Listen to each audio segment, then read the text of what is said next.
The Falcon and the Winter Soldier, Season 1, Episode 4.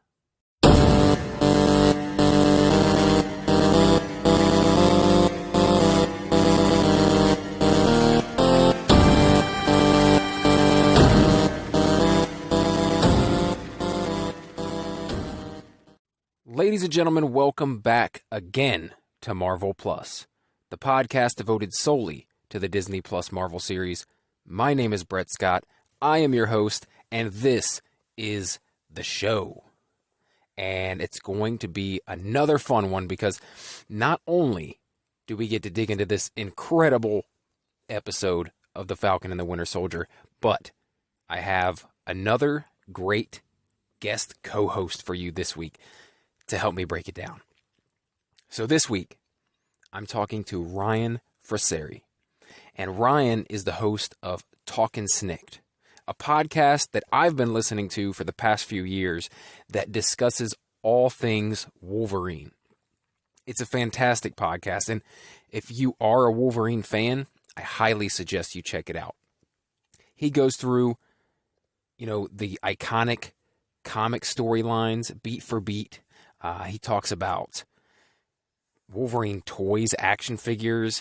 He digs into the animated series. I mean, it's everything you could want from a Wolverine podcast. So definitely check that out. And when I found it, it was like there was no other Wolverine podcast. Like, to my astonishment, like you would think there'd be a million Wolverine podcasts out there, but no, Ryan's was the only one. Now there are a few other ones now, but none that I found better than Talkin' Snikt. And if Wolverine isn't your thing, Ryan has another podcast devoted to the Teenage Mutant Ninja Turtles that he hosts with his sons. And I just think that's really cool that he's like bringing his kids into the mix and sharing his love for something with them. And so if you're a TMNT fan, the Lone Rat and Cubs podcast is one you should definitely go check out. Anyway, I was a fan of Talkin' Snikt, and I loved what Ryan did so much over there that I wanted to pick his brain about these series, these Disney Plus Marvel series. So I reached out, and he was more than willing to come on the show. So let's not waste any more time. Let's dig into Episode 4 of The Falcon and the Winter Soldier with Ryan Fraseri. Ryan, thanks for coming on the show, man. I'm glad we're finally getting to do this. Yeah, same here. Absolutely. Dude, I've been a listener to Talkin' Snikt since probably like 2018.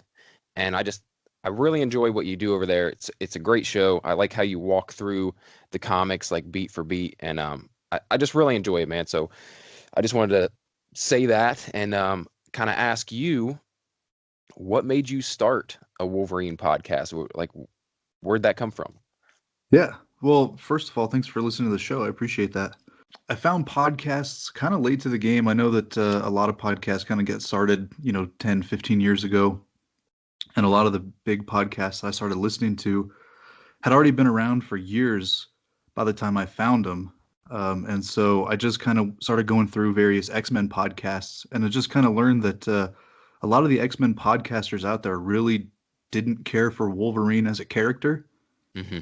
And growing up, thanks to the cartoons and the trading cards and the toy lines and stuff, Wolverine was always at the top of my list as far as Marvel characters, as far as X-Men. And I just felt that the character was maybe misunderstood and underappreciated. And I just wanted to go through and spotlight all the different things about Wolverine that make him such a compelling character outside of the fact that, he's this ultra-violent little furball. Dude, I agree 100%. I'm a huge Wolverine fan. Obviously, I went searching for a Wolverine podcast. What surprised me is that there weren't many podcasts like that. Like, you might have been the only one at the time. Yeah, I think there's a couple others out there. The best thing to do is search for Snikt as a keyword instead of Wolverine. I think we all seem to have Snikt in our title somewhere. Yeah. But yeah, I mean, there really wasn't. I think when I started mine, I had searched for Wolverine, and there was one other podcast. And by the time I started listening to it, the guy had kind of shifted from being a Wolverine podcast to just a Marvel podcast. Mm-hmm. I think the first episode I listened to, the guy was covering like the most recent Avengers comics. And so Okay. I just figured it was a good time to start diving into Logan's backstory. Well, that's awesome, dude. I'm really enjoying what you do. I know you took a little time off like last year, but it seems like you're back strong. So hopefully some of the listeners here will move their way over there as well because it's a great podcast. Well, thanks, man. So in listening to your podcast, like I realized like it wasn't just Wolverine. Obviously, I was searching out a Wolverine podcast, but I just really enjoy your insights, and your opinions that you add to what you're doing. And I like the way that you do what you do. So, that's kind of what made me reach out and invite you here today to kind of maybe move that same type of insights and opinion over to Falcon and the Winter Soldier and see what you thought there. So, you want to go ahead and jump into the episode? Yeah, let's do it. And stop me anytime. I'll break periodically to talk about these things, but anytime you want to jump in, jump right in. Sure. So the episode opens with that trademark Wakandan music, right? And we're in a flashback with how do you say it? Ayo? Io? Yeah, I think AO. Ayo. It's so we're basically in this spot back when he was in Wakanda, and he's finishing up, I guess you would call it like his rehab, right? And she's reciting the trigger words, and just to see if he has overcome this brainwashing completely. And you can really see like Sebastian Stan is killing it as Bucky, just as a tortured soul.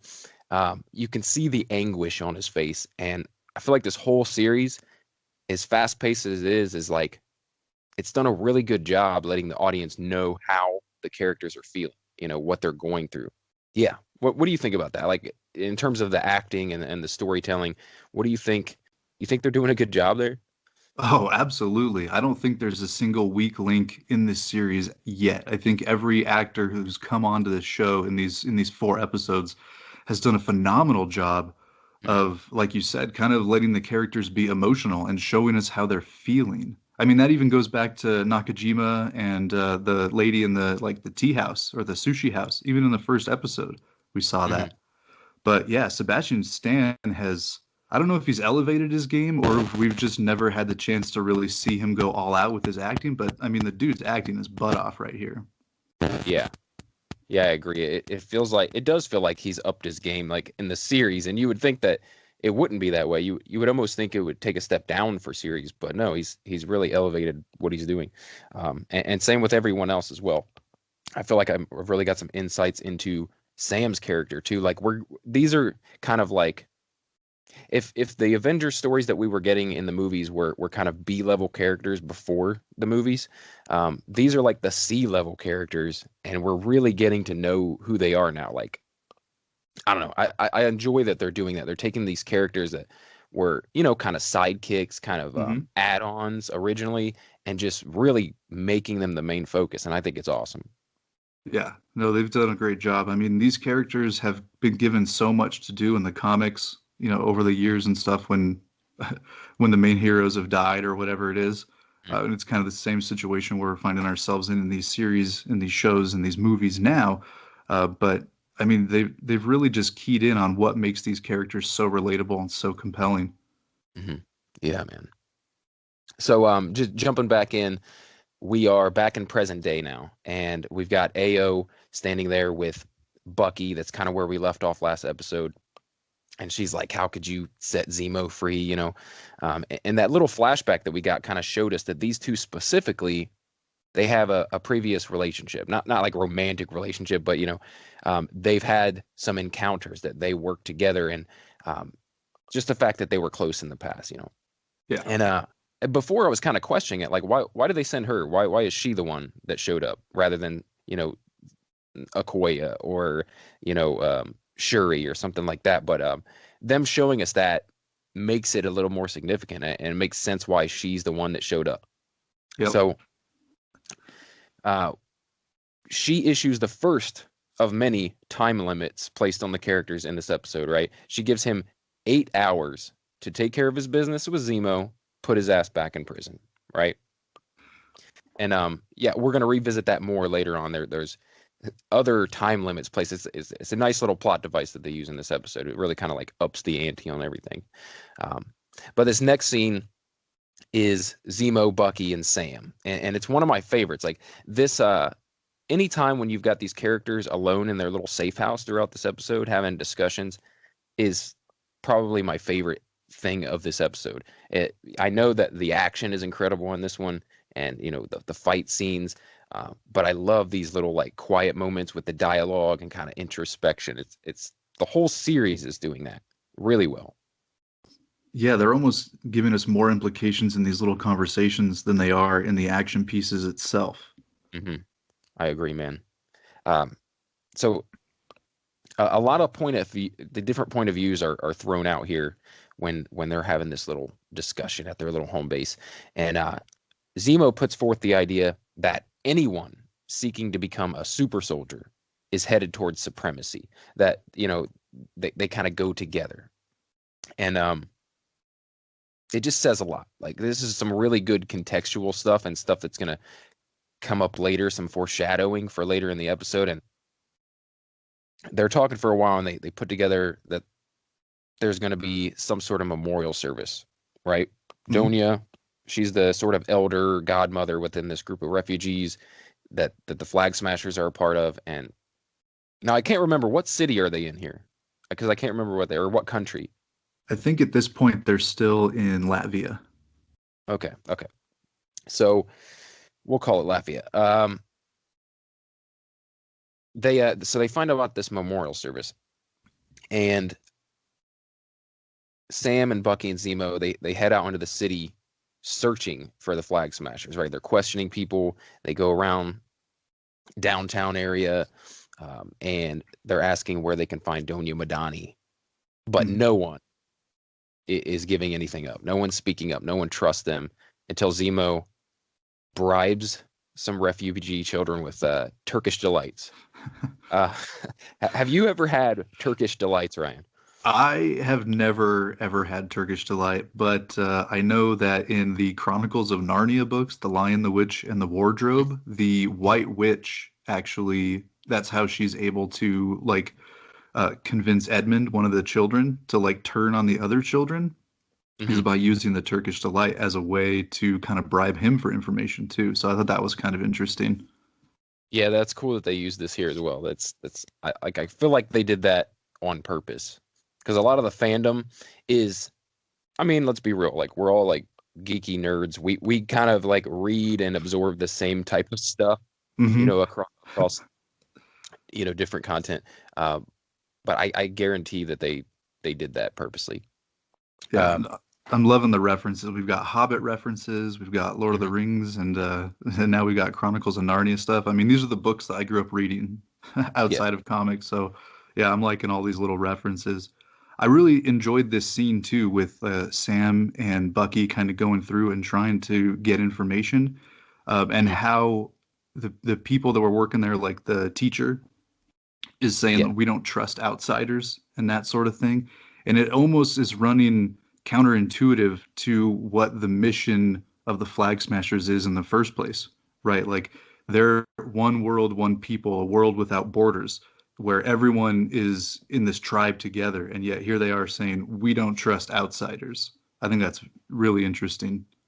yeah, and I think that's what's so great about this series, right? I know you and I have talked over the past couple weeks about this series a little bit, Mhm. and just how it's really gray, right? Like there's no black and white here. Like the characters want to think in black and white. They try to, but they just can't. Like everyone's got their hard moral stance, um, but it's like no one's all the way right. Yeah. It's really And interesting. I find myself like whoever is talking at the time, like Hmm. that's the person who I agree with. I'm like, oh Yeah, yeah, that's a good point. But then Sam says something, it's like, oh no, I agree with Sam. And then Zemo right. says, it's every time someone shares an opinion, I'm like, oh crap, I don't know where I fall. Like, who's the villain in this series? I can't figure it out yet. Yeah, it's dude, it's perfect storytelling. Like it's fantastic writing. Like when you can do that, I don't know, it's incredible. I couldn't do it. If I tried to write the story, it would be nothing like it would be very black and white and silly, and there'd be there'd probably be villains for the sake of villainy, but Hmm. I love like being immersed in a story like this where you're not really exactly sure who the bad guys are. You don't really know how it's going to play out in the end either, like because of that. You don't know, it's like what does it mean for the good guys to win if you don't really know which ones are the good guys? Yeah. All right, jumping back in here. The kid gives up where the funeral is going to be held, tells Zemo, but Zemo kind of he wants to keep this information to himself a little bit, right? He wants to remain useful to Sam and Bucky. And I'm sorry. So I have notes.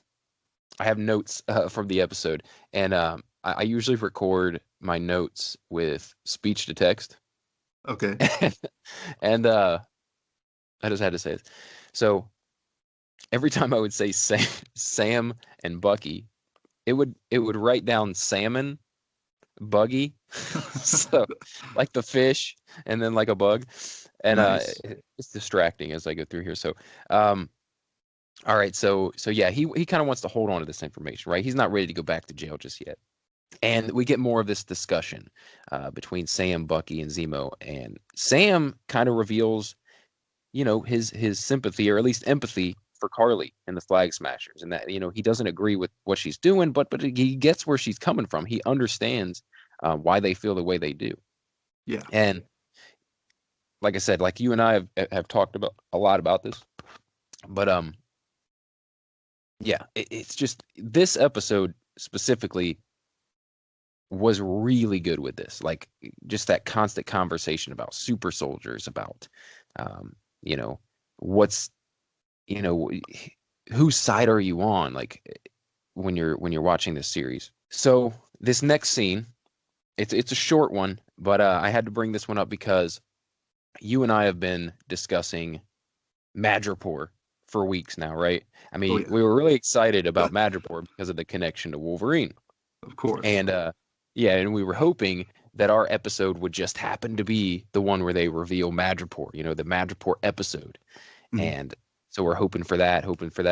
And no, it happened last week, but I'm telling you what, I'm actually really glad because this episode was so damn good. And we have a little opening though to talk about Madripoor because we don't get full on Madripoor, but we do get a conversation with Sharon Carter, who happens to be walking through the streets of Madripoor while she's on phone. So, what do you think about Madripoor?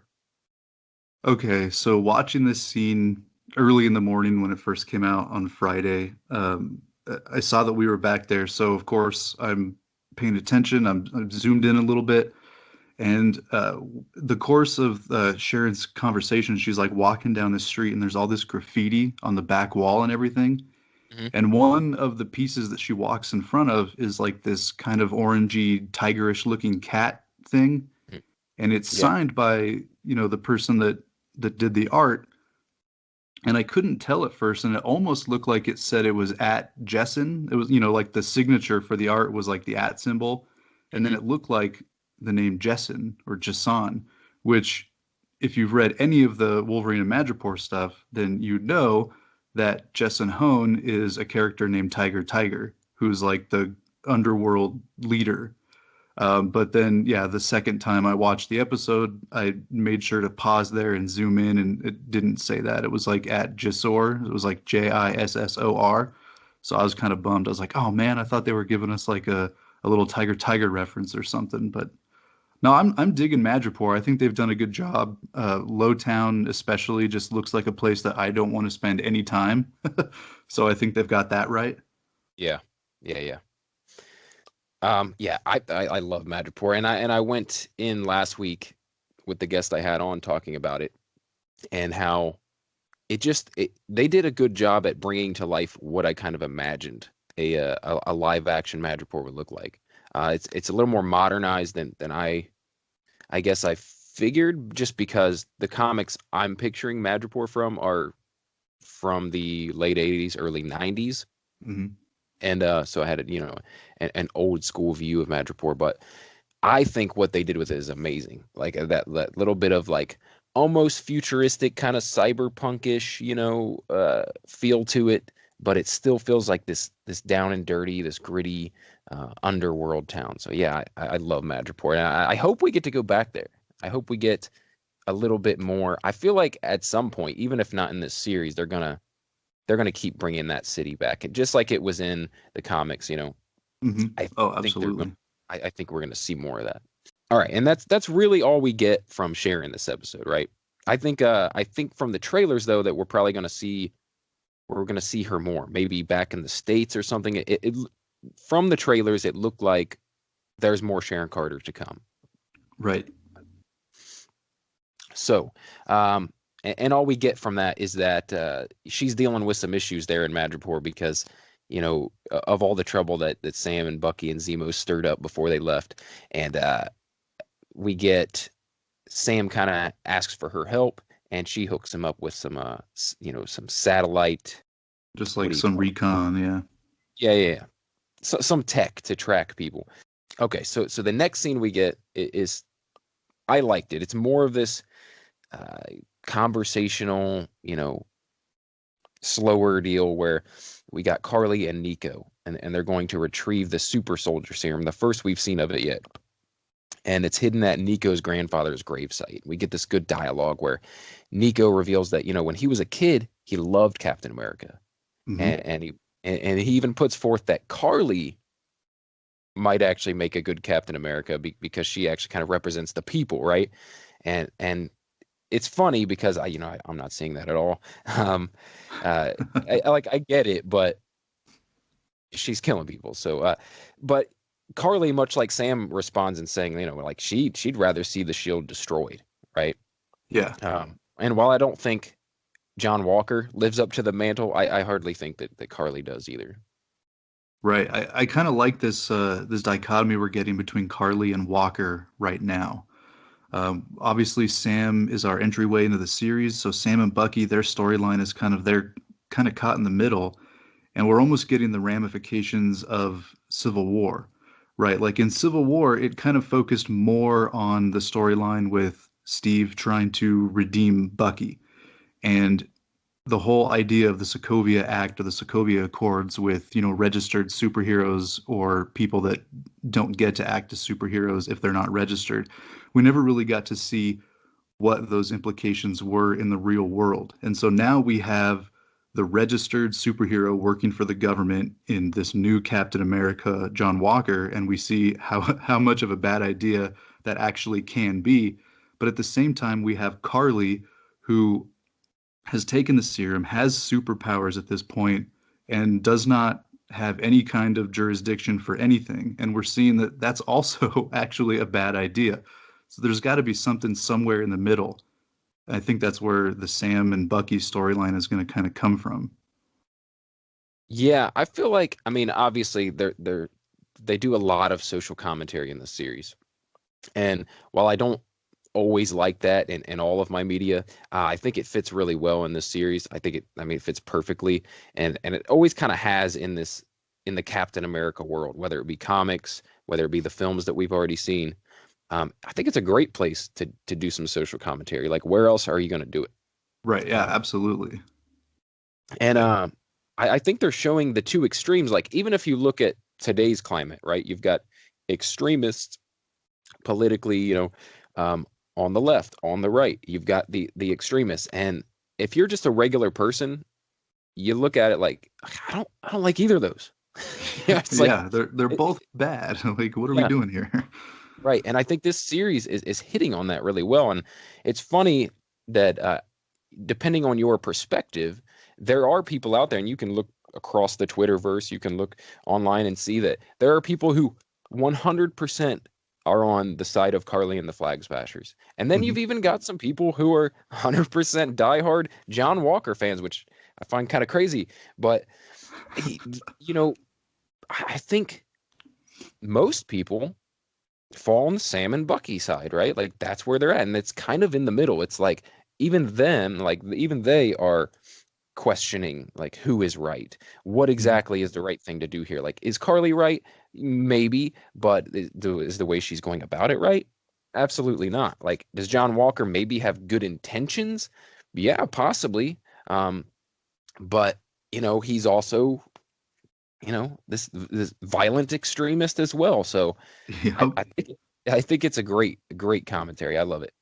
Yeah, And and I find myself being like, yeah, Zemo, I think, is the most right of all the characters so far. Like he's the one that is making the most sense, and that scares me.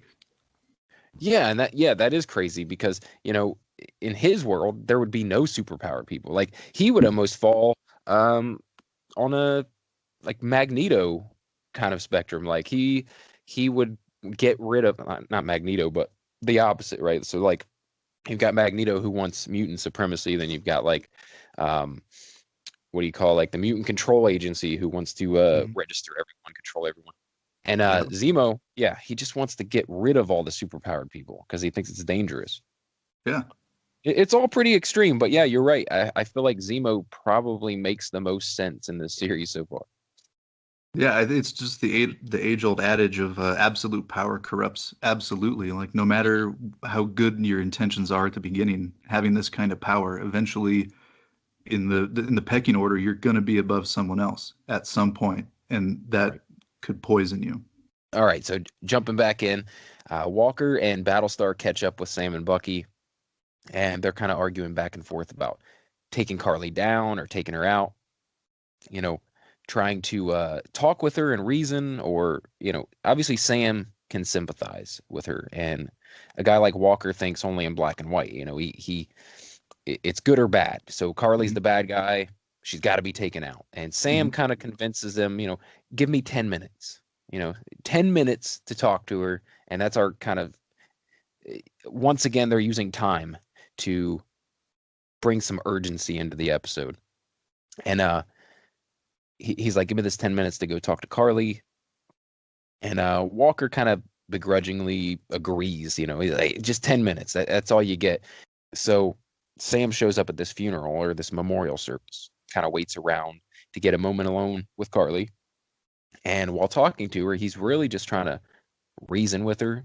He's trying to say, like, I agree with your cause. I do not agree with the way you're going about it. Again, this is it's more social commentary. And it's like, for me, I'm getting the Malcolm X and Martin Luther King type of um, you know, I don't know, like that's the battle I'm seeing here. This it's this all or nothing, this by any means necessary, or, take care of it without violence, without terrorism. Maybe we can make some change without killing people. We got Right, Sam. yeah. Sam here is kind of the MLK character, where Carly is definitely the Malcolm X character. She's like, whatever it takes to get to where we want to go. And Sam's basically kind of tricks her into admitting that, yeah, her thoughts are kind of supremacist as well. Yeah, I like that he straight up tells her like Zemo says that you're a supremacist, and she's like, no Hmm. way. And then by the end of the conversation, she's over here admitting like, yeah, these corrupt organizations that are in charge need to be destroyed, and if that means that people die, like then so be it. I'll gladly Right. keep doing that if it means that we'll be able to get what we feel is fair for everyone. Yeah, and I thought it was clever. And she even says, like, you tricked me into saying that. It's like, well, no, he's just making you say your actual beliefs out loud. Like, it doesn't sound as good out loud, does it? So Yeah. maybe we get her kind of questioning herself going forward. Hmm. All right.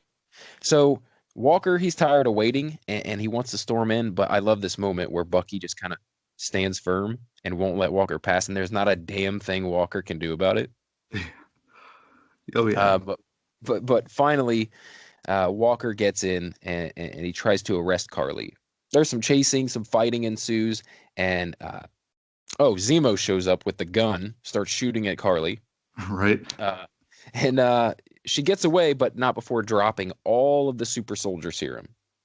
Right, Zemo, he starts stomping on the vials and destroys them all. Or at least he thinks he destroys them all, but one remains. One is kind of over in the corner. John Walker finds it, and we know where this is going, right? Oh man, Hmm. like when this happened, I'm like, yes, like finally, it's episode 4. And we've only got two left. We gotta, if we're gonna get John Walker juiced to the gills with super soldier serum, it's gotta happen now, right? Yes. I love this scene too. I loved how Zemo sees it, and he sees all the vials on the floor and he picks one up and he hesitates at first and you're wondering like is he hesitating because he wants to take one? Like what's Hmm. going on? And then he just throws it to the ground and like you said, he stomps on all the other ones that he sees. It's like, all right, cool. So this one character is actually holding to his principles. That's interesting to see where because he's said from the get-go, I don't believe in super soldiers. Yep. And here he is. He finally has the chance to give himself an advantage, and he doesn't take it. I thought that was really interesting. And then, yeah, seeing John Walker come in, he's looking around. He's really angry. And then I love his little like head tilt that he does when he sees the vial before he Mhm. walks over and picks it up. Dude, Wyatt Russell is putting in so much nuance to this character that I feel is getting overlooked because Yes. everybody hates John Walker. And yeah, we're supposed to. He's Right. doing a great job, but there's just so much nuance to this character. He's doing amazing stuff. Yeah, and just to get to a point where you hate a character as much as we hate John Walker, like he would have to turn in an awesome performance, right? Like if there's anyone that you really hate in a book or a series or a movie, there's there's a lot going on there that makes you hate them. It's not just, oh, it's the villain, I hate him. Because you can, I don't like King Koopa, right? I mean, I don't Hmm. you don't like any these silly villains, but you don't have this hate for him like, oh, I really want to see him pay, you know what I mean? You don't care that much, but you do with John Walker. Like you Oh really yeah. want to see it come to a head with John Walker. Hmm. Yeah. He's done less, I feel, than like Kylo Ren did. And Mhm. people hate John Walker, 10 times as much as they hated Kylo Ren. Yes. I mean, do you know anyone that's talking about like, oh, I really hope they can redeem this character? Like I I haven't heard that at all. I was feeling that way coming into this episode because Hmm. I've never really read Captain America comics Hmm. like, run by run, especially like the Mark Grunwald run, which is considered to be one of the best, the late 70s, 80s into the 90s, that sort of era, which is a lot of people would say that's like the best Captain America run that you'll ever get. I think the only Captain America run that I've ever read is the Brubaker run, like right after Civil War, right? Um, so I know a little bit about John Walker from the comics. Like by the time I knew who he was already U.S. agent. So I didn't get any of that backstory of Super Patriot and then like pretty much usurping the mantle of Captain America and then just this downward spiral that he was going on. But I knew enough about it to be like, all right, eventually this guy's going to be sort of like a pseudo villain, but then he'll be redeemed and he'll be U.S. agent. So coming into this episode, I'm like, yeah, I can't wait till we get this little arc and then people will stop hating him and he gets to become US agent. That's fine. But yeah, after this episode, I'm like, you know what? I don't want a redemption. I Yeah. kind of like the fact that he's so unhinged and he's becoming just this like this awesome villain character. I almost just want to see that for John Walker. Yeah, and obviously the best villains, right, are always the ones that they live in that morally gray area, like we were talking about earlier. You know, I feel like his intentions are probably good. I feel like he looks back to his time in service and things like that where he saw his friends die, he wants to save people. I really think that he does. I think that he wants to be a hero. But the problem is that yeah, he's mentally unhinged. I mean, it it creates this. I just got done saying that there's like no sympathy for him, but you can see where he's coming from, and especially with wanting to take the serum, right? You get that because man, he gets his ass handed to him throughout the series, and how's anyone ever going to take him seriously as Captain America when just everyone kicks his ass, like everyone. Right. Yeah, no one's respecting the uniform Hmm. and which is what he's expecting. He's Right. expecting, okay, I've got this uniform on. At the very least, when I interact with these people, I will be given the respect worthy of this this uniform, which comes from his military past. You always respect the rank, whether or not you respect the man or the woman who is wearing that particular rank. You always respect the rank. And here he is, Captain America. He's above a rank now. He's a symbol, and yet he's not getting respect. And yeah, you've seen that alone is enough to make him to tempt him into taking the serum. Temporarily away from the fight, the Flag Smashers are kind of regrouping, and we see that they're still receiving these messages from the power broker saying, like, if I don't get my serum back, I'm gonna kill you. And now they're in a serious problem because they have no serum. There's nothing. Not only can they not use them to create their army for their own sake, but now somebody else wants to kill them for it, and they don't even have it. And then we also get back at the trio's little safe house. Sam and Zemo are having more of that philosophical discussion about super soldiers and super powered individuals, and Zemo thinks they can't be allowed to exist. We got to get rid of them. And Sam kind of brings up like, hey, you're talking about our pal Bucky over here too. You know that, right? And that's another thing that gets you to like think a little bit more about it, right? You can't fully agree with Zemo either, even though he is making sense. It's like, yeah, but look at the redemption we've seen with the Winter Soldier, and so obviously not all of them are bad, and it maybe, I don't know what's going to happen with Zemo, but maybe he can start to see that through what's happened with the Winter Soldier, that just having superpowers doesn't necessarily mean supremacy every time. So they're having this discussion, and John Walker bursts in, right? He says, it's time for Zemo to go back. Time for him to be locked up again. And then, boom, the Wakandans show up as well. The 8 hours is up. Everything's coming to a head. And they're all throwing down, right? And John Walker, just like I was saying before, he gets his ass handed to him, right? By these Wakandans. And man, you just imagine how like emasculated he must feel, right? He is Captain America. He's supposed to be like the ultimate soldier, the ultimate symbol, and he just gets his ass whooped and by a chick, and to him that's got to be the worst, right? And on top of that, she doesn't have any kind of powers, no powers at all. The best part of the whole fight was the spear that goes through the handle for the shield, and he can't get the spear out of the table, and his shield is stuck. Oh my God. That was the moment right there. It was like when he could not get the spear out of the table, just the look on his face. It's like, there it is. That's his breaking point right there. Right. That's where it's like his decision was made, I think, at that point. Like, I'm taking this fucking serum. Taking this serum. And I get it too. Like I said, how are you going to compete with all these powered individuals? He has no chance whatsoever against them without the enhancement. Right. And all the commotion, Zemo escapes for the third time in this series. Like, he just keeps disappearing, getting out of handcuffs, just slipping out the back. Zemo's a escape artist for sure. And so Walker and Battlestar are having this discussion, after this little confrontation about whether or not they would take the serum.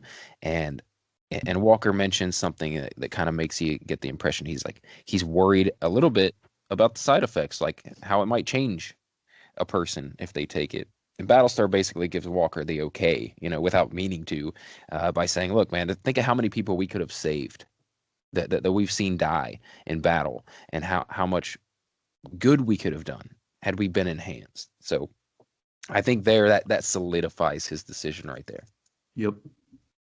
Yeah, I like if you spend any time on social media, there's always the memes that come out after each episode, and the one that's circulating right now that I'm really enjoying is it's just a meme of like the Erskine conversation with Steve from First Avenger, where he just says, like, when you take this, I hope that you stay a good man, not a perfect soldier, but a good man. And so we're seeing a lot of people like putting the two side by side. Steve, good man. John, perfect soldier.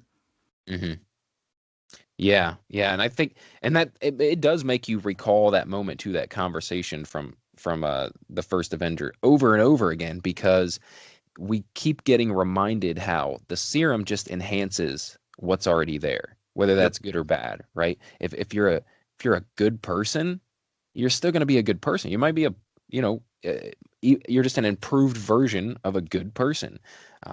But yeah, in the wrong hands, it just makes you an evil son of a bitch like Red Skull.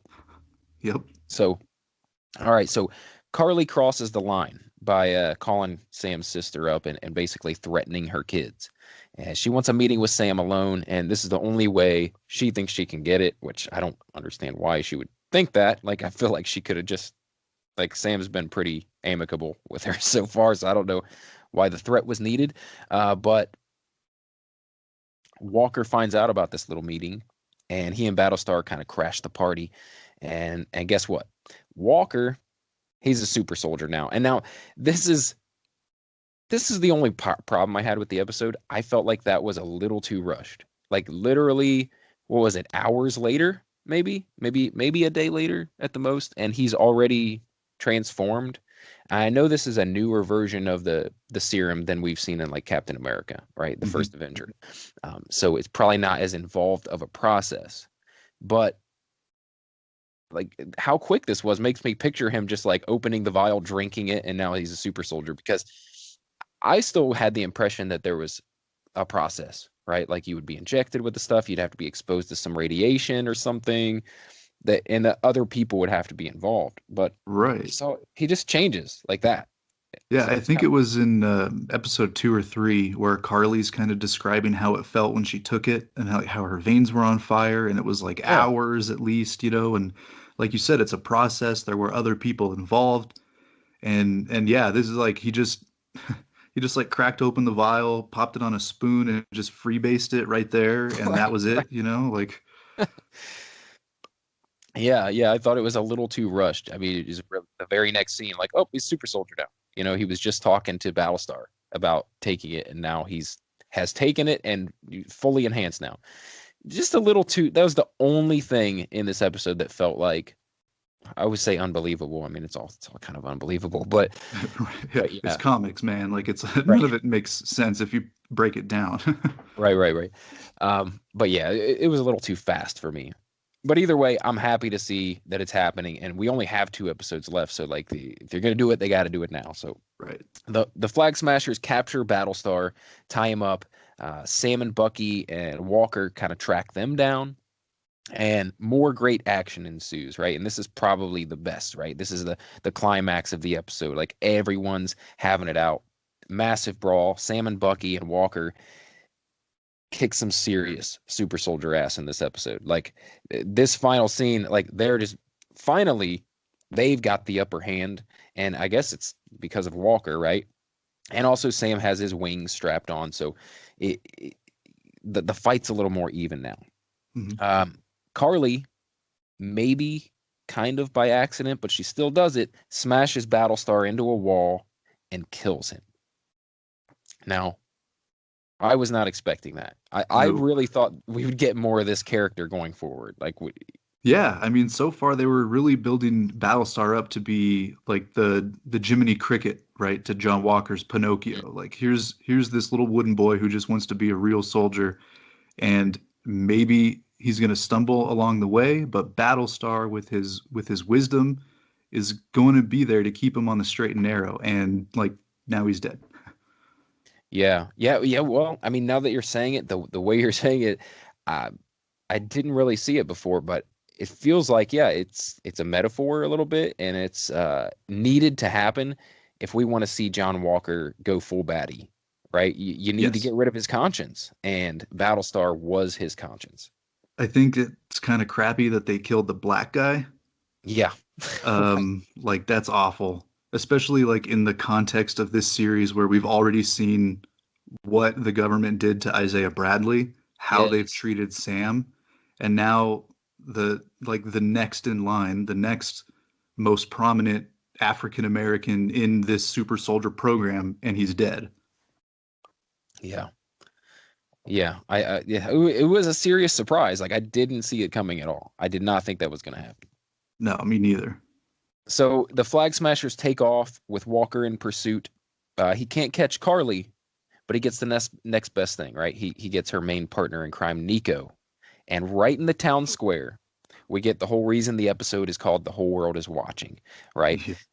Right in front of the whole world, Walker straight up murders Nico with the shield. The infamous shield, the shield we've been talking about this entire episode that probably gets more mentioned than anything else this entire series. Just straight up blunt force trauma, bludgeons dude to death.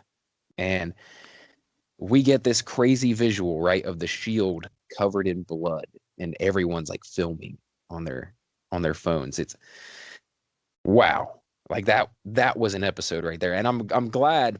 I know you and I were talking about kind of being upset that our episode didn't land on the Madripoor episode, but this episode, it was fantastic. Yeah. Biggest shocking ending so far in the series. The symbolism there, like there's a lot to unpack, and we could probably sit here and talk for hours on just what the symbolism in this final moment is. But it was powerful to say the least. Yeah, just seeing the shield with the blood on it, like it was, and this is a Disney Plus series. I was a little surprised by that too. Like, man, like they're not playing around. There's guns in this series. People are shooting people, and blood on the shield. That's crazy. To see a man bludgeoned to death on a Disney streaming service was kind of wild. Yeah, with Captain America's shield, no less. Yeah, and now we've talked a lot about how this whole series kind of resides in that morally gray area, right? And this ending is like a perfect example. You know, it makes people think and have conversations and questions their own thoughts even. And it does for me anyway. Like, it makes me think like, oh, where do I stand on this? You know what I mean? Like, I know Walker's a bad guy, but also his best friend just got murdered by these people. It's not like, and, you've got Walker killing Carly's best friend, right? Directly after his best friend gets killed. And you were saying how, when we were talking the other day when this episode first came out, that you've noticed a lot of people online kind of very upset about Walker killing someone and completely ignoring the fact that, Carly just killed someone as well. And it was Walker's best friend. Yeah.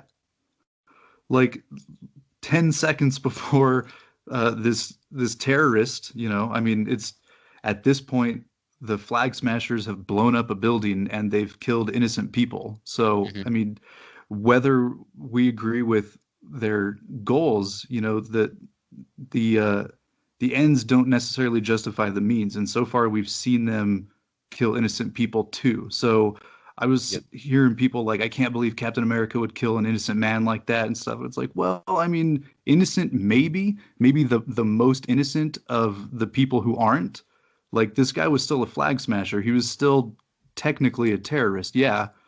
But I mean, he was surrendering. He was unarmed at this point. I mean, so there's definitely, it's like, is John Walker justified here? Like, yes, but also definitely no.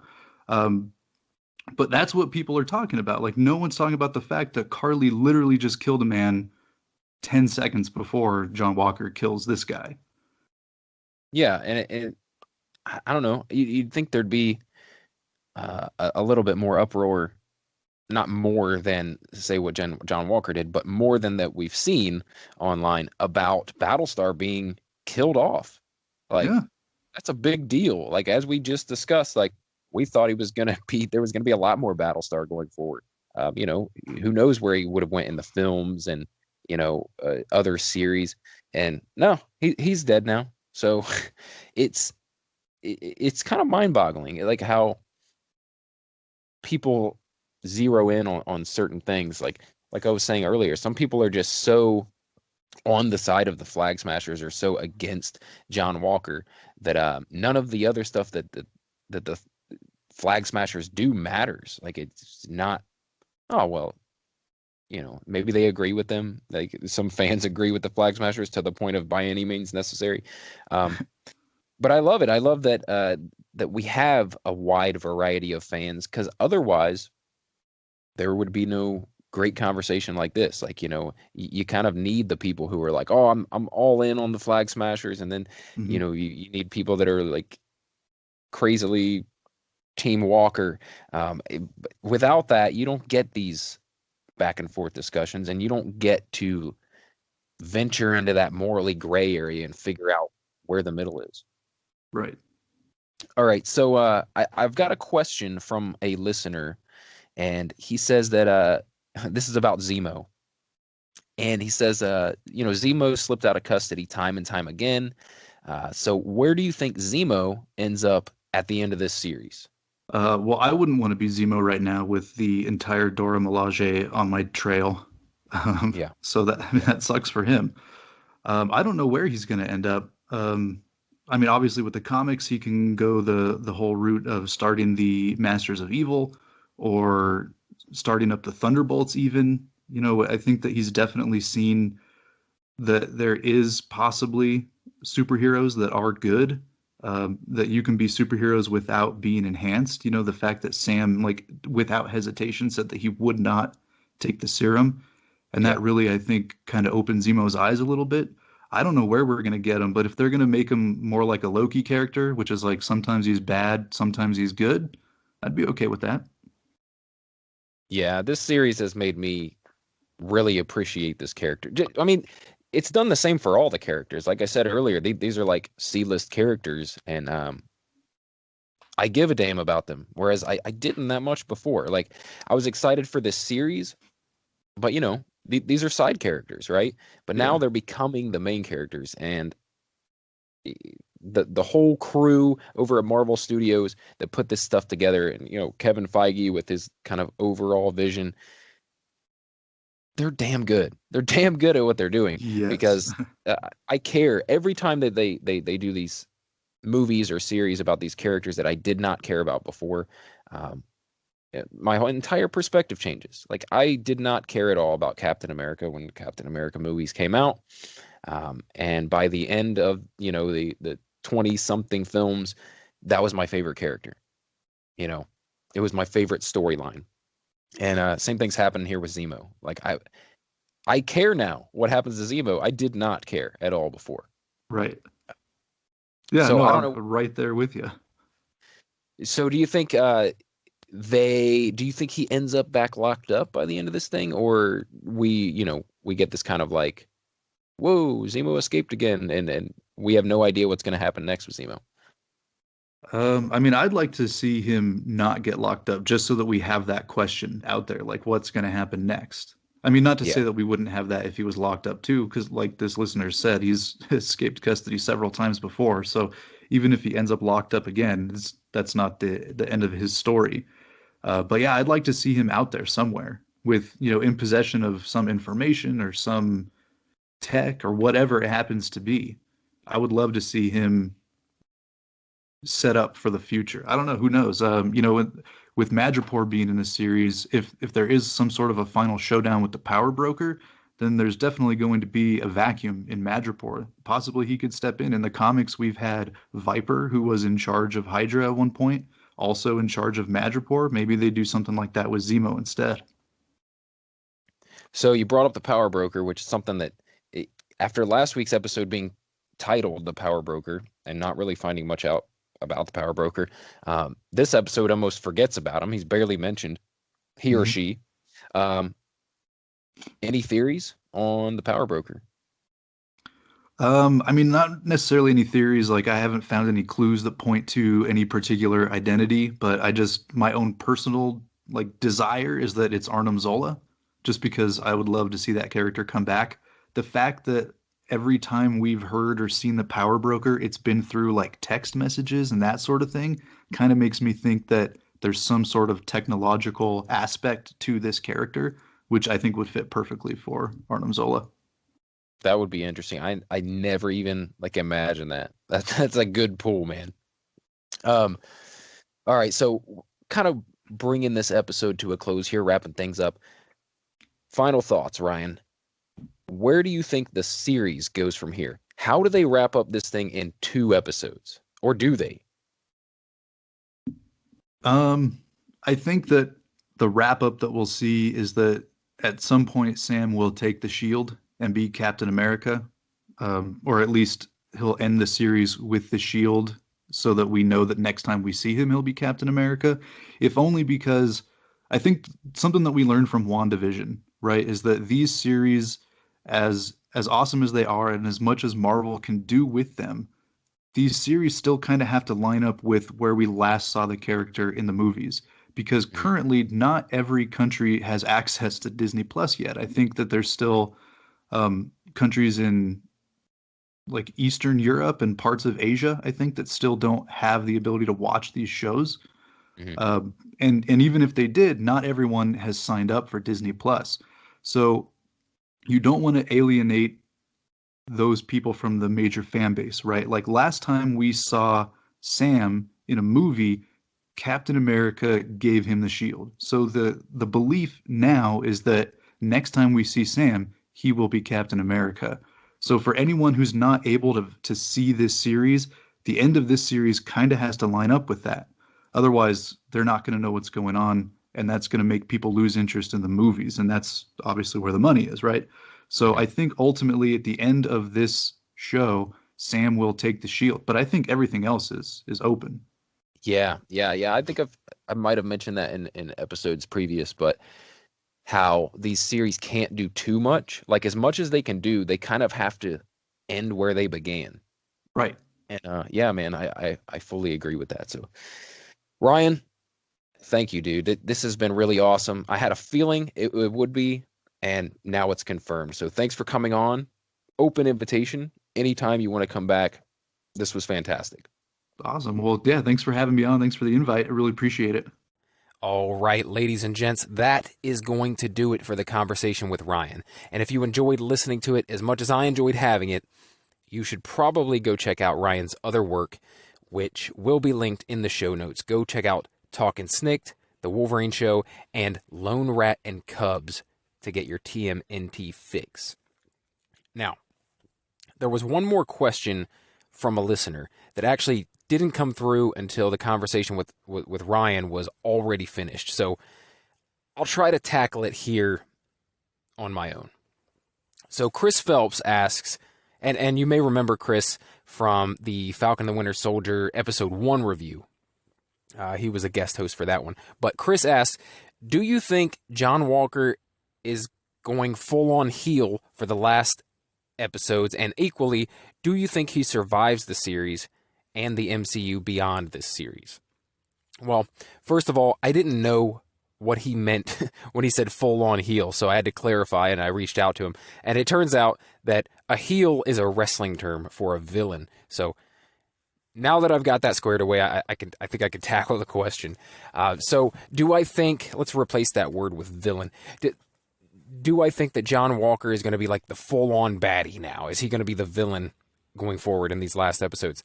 Yes, I do. I still think we have a bigger antagonist that was almost completely forgotten about this episode, the Power Broker. Like right, like that's really who the main enemy is here, and I think it remains to be seen like how powerful this person is, or what they're going to end up doing if they encounter this person, or even if the person will be revealed in this series. But I think John Walker has set himself up now as a serious baddie, right?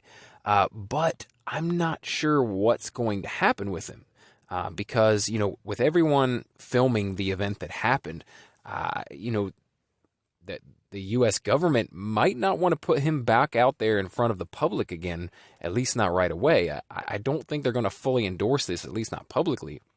I mean, how could they?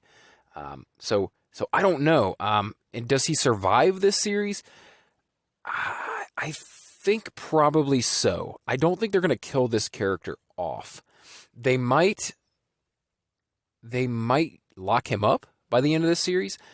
Something like that might happen, but I don't see him being killed off. Now, I could be completely wrong. I'm terrible at predictions for the most part. But yeah, I think John Walker survives this series and continues, much like in the comics, to be a very gray, morally gray character where he can act in good faith and do good things sometimes, but he has a villainous side as well. I think he's going to stick around. I think he's going to stick around as that in the MCU. All right, so thank you, Chris. Awesome question. And also, I don't know if I mentioned it earlier, but the first question we had for the podcast, the one that Ryan and I answered during our conversation, was from Steve Banvard, and that is another name that you should recognize as a previous guest host. So thank you, Chris, and thank you, Steve, for the questions this week. And if any of you out there have anything to add to the conversation, questions, comments, concerns, complaints, you can send those over to marvelpluspodcast@gmail.com. Or you can hit me up on Twitter or Instagram at RealBrettScott. If you enjoy Marvel Plus, don't forget to favorite or follow the podcast so you get each episode as soon as it drops. I put out new episodes every Monday after the newest episode of a Disney Plus Marvel series airs. Now, before I let you go, if you like what you're hearing and you want to help the podcast grow and reach a larger audience, the best thing you can do is tell your friends and share the episodes on social media. Nothing beats word of mouth. But right behind that, there's another way you can help the podcast grow, and that is to go over and rate or review the podcast on Apple Podcasts or iTunes. As always, thank you so much for listening. My name is Brett Scott, and this has been Marvel Plus.